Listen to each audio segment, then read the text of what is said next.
Em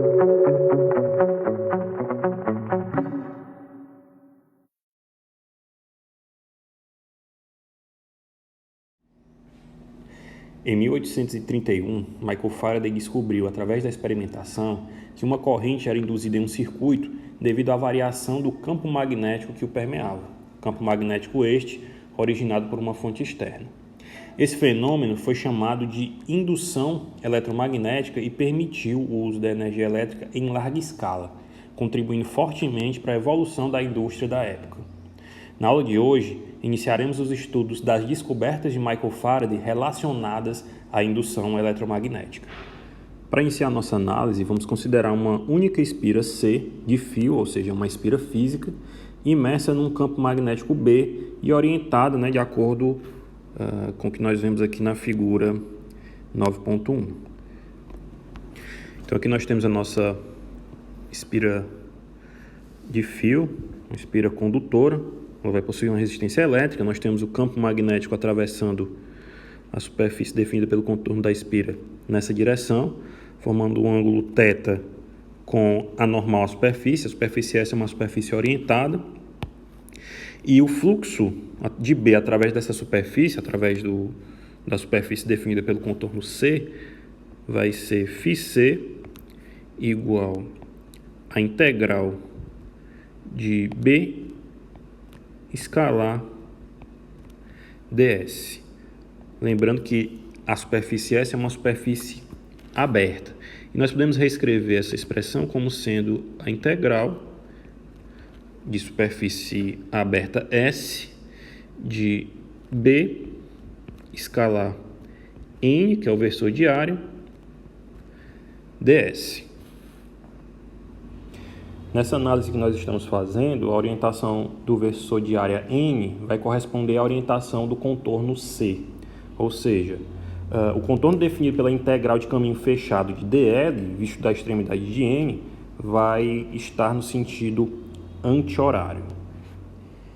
De acordo com Faraday, a variação do fluxo de B através da espira irá induzir uma corrente que percorrerá essa espira. A variação do fluxo ela vai atuar sobre os portadores de carga da espira de forma semelhante a um gerador elétrico num circuito simples, ou seja, ela vai impor um campo elétrico em um determinado sentido no interior do condutor, favorecendo o deslocamento desses portadores de carga num sentido preferencial. Como a espira possui uma resistência elétrica R, a energia por unidade de carga recebida pelos portadores de carga devido à variação do fluxo de B no tempo vai ser igual ao produto entre a corrente induzida e a resistência elétrica. Então, desse modo, a lei de Faraday pode ser enunciada em termos da corrente induzida em C, quando o fluxo através de C varia no tempo. Bem, como temos essa relação entre a variação do fluxo e o produto entre a resistência e a corrente, nós temos que dφC dt, ou seja, a variação do fluxo no tempo, vai ser igual ao produto da corrente ou da resistência pela corrente. Só que tem um detalhe. Na lei de Faraday, vai aparecer aqui um sinal negativo na expressão. Vou já explicar o porquê desse sinal. Como nós estamos procurando a corrente em função da variação do fluxo, essa expressão aqui ela vai ficar I igual a menos 1 sobre R vezes a variação do fluxo através de C no tempo. A corrente I, definida na 9.1.2, não é uma corrente estática que estaria associada a uma DDP estática. A corrente I da 9.1.2 é diretamente proporcional à variação do fluxo de B através da espira C e só terá valores diferentes de zero enquanto houver variação neste fluxo. Neste caso, devido à existência de corrente, ainda haverá uma quantidade de energia por unidade de carga que será convertida em movimento, mas desta vez essa energia vai estar associada a um campo elétrico não eletrostático. Então, desse modo, a existência da corrente na espira vai estar associada a uma força eletromotriz, Epsilon, que é dada justamente pelo produto da resistência da espira com a corrente que a atravessa, que vai ser igual a menos a variação do fluxo através de C no tempo, ou seja, Epsilon vai ser igual ao produto da resistência da espira pela corrente, que a atravessa, que vai ser igual a menos a variação do fluxo de B no tempo, né? Isso, a variação do fluxo através da espira C. A 9.1.3 é uma das formas da lei de Faraday. Nesse formato apresentado, ela fornece a força eletromotriz em função da variação do fluxo de B através da espira. O surgimento da força eletromotriz nesse caso só vai depender, obviamente, como vocês estão vendo, da taxa de variação do fluxo de B através da superfície definida por C no tempo. Como você vai fazer esse fluxo variar? Não importa. Você pode fazer o fluxo variar variando a intensidade ou a direção do campo magnético. Você pode fazer o fluxo variar variando o tamanho da espira. E você pode fazer o fluxo variar movimentando o circuito, né, no caso, movimentando a espira através do campo B.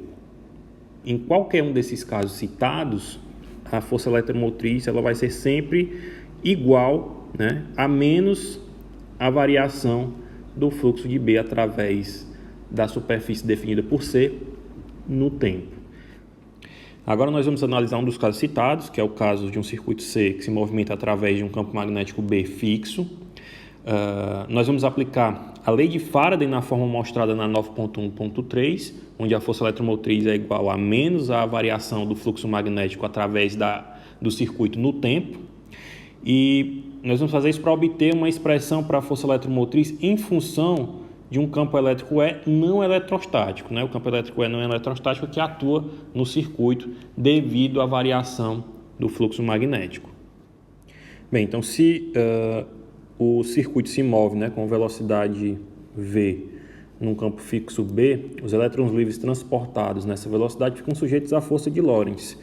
Nós vimos que a força de Lorentz,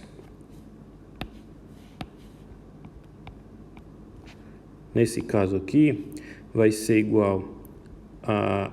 Isso a gente vai calcular a força de Lorentz por elétron, certo? Por elétron livre. Então, por elétron livre, a força de Lorentz vai dar menos porque nós estamos considerando o elétron, né, que é um portador de carga negativa, vezes o vetor velocidade, vetorial, o vetor campo magnético. Deixa eu ajeitar aqui. Isso aqui seria a força de Lorentz por elétron, certo?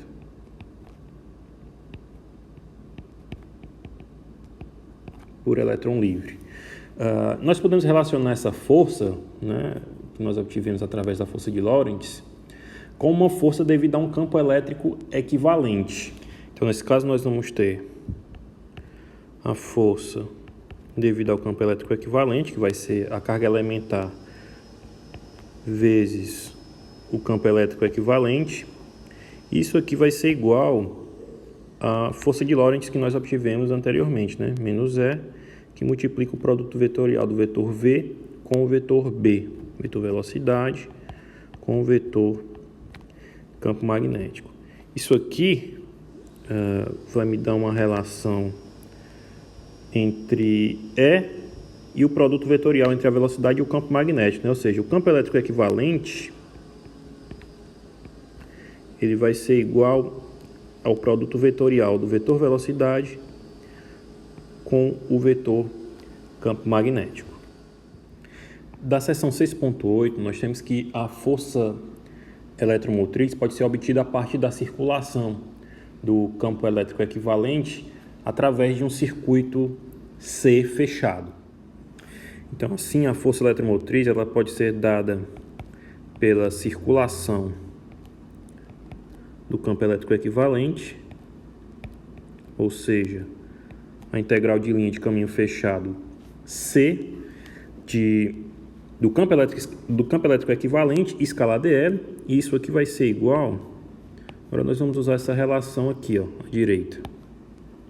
Então a força eletromotriz é igual à circulação do campo elétrico equivalente, e isso aqui vai ser igual à integral de caminho fechado C de DL, que é o elemento de caminho, escalar V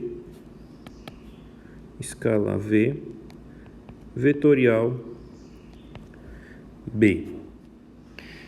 Agora que nós obtivemos a força eletromotriz em função do campo elétrico equivalente na espira, né, no circuito, nós vamos relacionar a 9.5 com a variação do fluxo magnético através do circuito, considerando que no intervalo de tempo dt, cada ponto do circuito sofre um deslocamento v dt.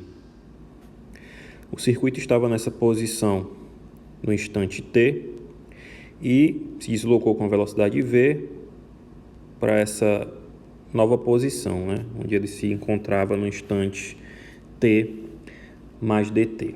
Se nós considerarmos somente a área lateral varrida pelo circuito, né, nós vamos ter toda essa região aqui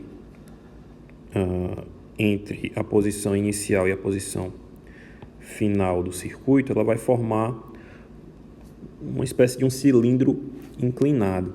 Essa área lateral desse cilindro, ela vai ser dada pelo produto vetorial de dl pelo vetor v dt, certo? Então a gente vai ter dl vetorial v dt igual à área lateral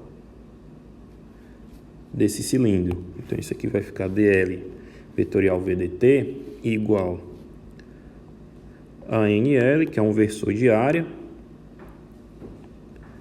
ds, né? Esse ds é o elemento da área lateral do cilindro varrido pelo circuito. Então isso aqui vai ser igual ao elemento de área orientada dsl. Bem, como nós estamos relacionando a 9.1.5 com a variação do fluxo através do circuito, nós vamos ter que considerar o fluxo magnético através de toda essa superfície formada pela superfície ST, pela superfície lateral e pela superfície ST mais ΔT, certo? Então, obviamente, né, como se trata do fluxo magnético, o fluxo para essa superfície fechada vai ser igual a zero.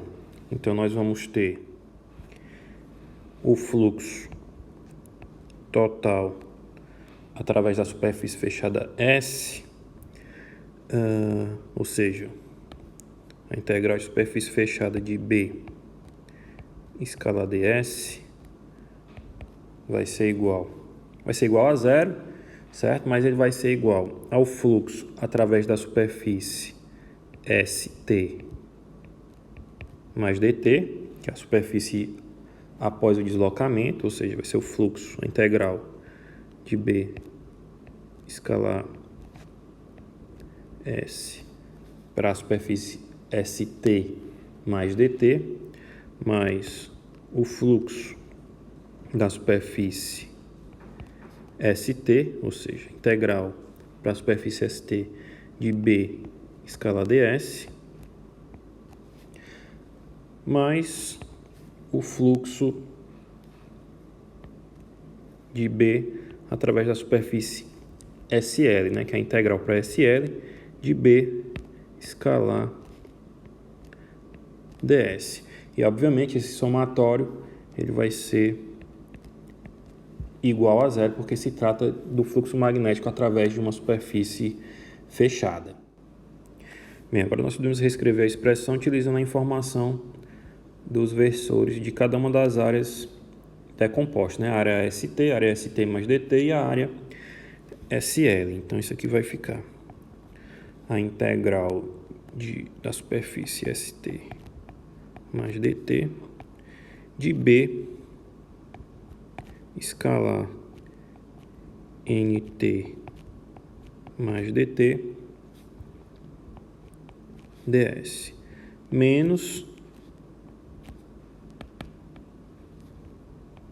deixa eu ajeitar isso aqui, menos a integral da superfície para a superfície ST de B escalar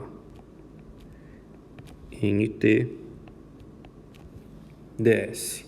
nt é negativo porque ele está no sentido oposto a nt mais dt, certo? Mais a integral para a superfície SL, né? Que seria a superfície SL,